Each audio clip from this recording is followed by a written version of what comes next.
clown. Right, and Charles Barkley's a clown. Right, his comments are off the wall, and he has a ton of ignorance. And because I think that what they want to make him is a sidekick, a buffoon, pretty idiotic. He makes idiotic statements. He says words incorrectly. He's a bit of a buffoon, plain and simple. That's the only way you can call it. I don't even like the whole thing with the Ernie. What is the other guy's name? Well, I like that. I like Ernie and what's it? Kenny the Jet. Kenny Smith. Kenny Smith. Kenny the Jet Smith. Yeah. They had an all-star best 10 of all time. They had 6 guys pick the best 10 players of all time. Right. A piece like that. And Kenny the Jet Smith's wife came out to take the tabs off the walls and put them in the slots. Let me explain something to you.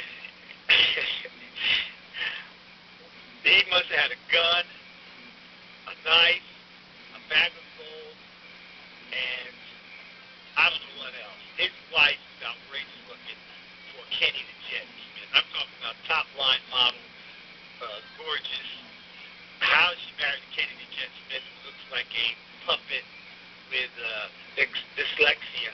How in the world did he get this woman to marry him?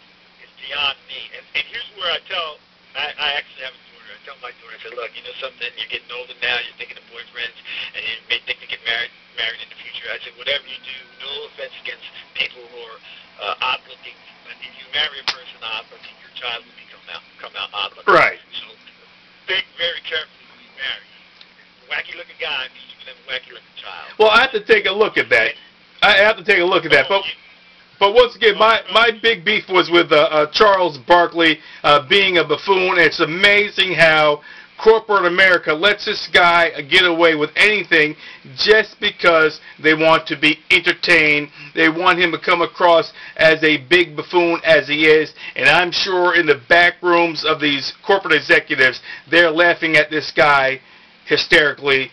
They're not laughing with him. They're laughing at him. Let me explain something to you. I know you're a man of reason.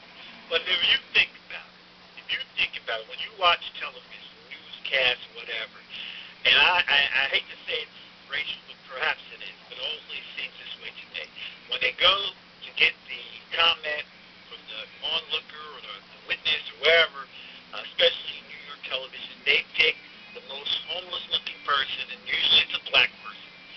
Sorry, blacks.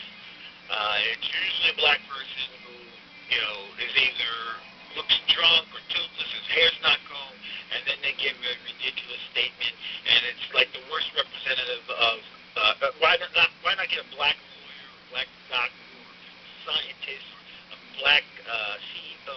You have many people of color who are very intelligent. Why not get that person instead of the homeless man who looks like he hasn't showered in a week? Well, you're right. You got a point. I haven't really observed that, but maybe next time I will. Yeah, take a look. You see when they're at some place, perhaps maybe because it's Harlem, but it's not the case. I'm quite sure African American or black lawyers and doctors in Harlem. So why not have those guys and interview them? It's the same with Hispanics. They get the worst looking, shortest, stubbiest looking Hispanic on the planet, and then they interview that person as representative for their nationality. That's the place I think Charles Barkley is. He is a guy who's the worst representative of African Americans that you can ever come up with. He's a plain idiot. He's a buffoon. He's not funny. They're not laughing with him. They're laughing at him, and because of his ignorance and his tomfoolery.